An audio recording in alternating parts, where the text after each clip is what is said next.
আসসালামু আলাইকুম ভিউয়ার্স, নিয়ে আসলাম আর একটা ব্লগে। এই যে দেখেন, আমরা নৌ ভ্রমণে আছি। আসলে নৌ ভ্রমণ করার মজাটা আসলে যে না করছে সে বুঝবে না, আর যারা প্রতিনিয়ত করতেছে তারাই বুঝবে লঞ্চের মজাটা কেমন। নৌপথে ভ্রমণ করা আসলে একটা মজাদার ব্যাপার। নদীর মাঝখানে চর, চতুর্পাশে বয়ে গেছে নদী, এ ঘাট থেকে ও ঘাটে এভাবেই চলছে।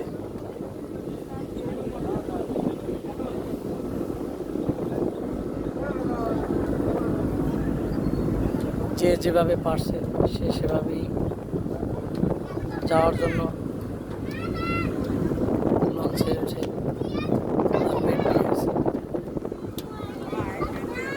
দেখেন প্রকৃতি কত সুন্দর। আসলে বাসে যতই যাতায়াত করি তেমন ইন্টারেস্ট লাগে না, আর লঞ্চে উঠে যাতায়াত করলে চতুর্দিকে প্রকৃতিটা এমনভাবে উপভোগ করা যায় যা আসলে আর কোনো কিছুতেই এরকম চাই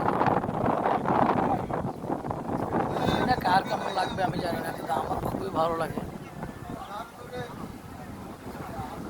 এই যে নদী থেকে বাইপাস নদীতে খালের ভিতরে,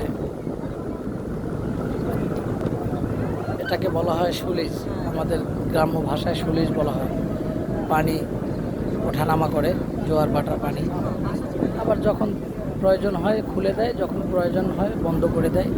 ওটার ভিতরে একটা গেট দেয়া আছে, শাটার।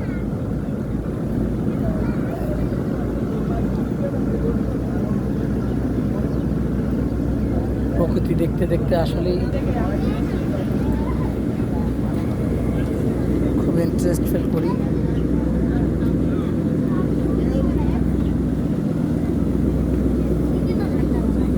এই যে দেখেন লঞ্চে বসে তাস খেলতেছে।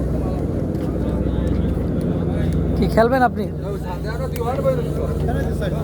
এরা খেলুক, আমরা চারজন ম্যানেজ করে নেব।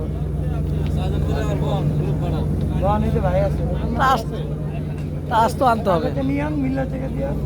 আমি তো গত বছর দেখছেন কি রিল্যাক্স মোডে তারা কাঠ খেলতে খেলতে যাচ্ছে।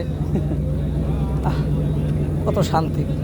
আর বাসে এই জার্নিটা হাঁটু ভেঙে বইসা অস্থিরতা উপভোগ করি। এই ইন্টারেস্টটা কেউ পাবে না যদি লঞ্চে না আসেন। ধন্যবাদ, ভালো থাকবেন সবাই। আসসালামু আলাইকুম।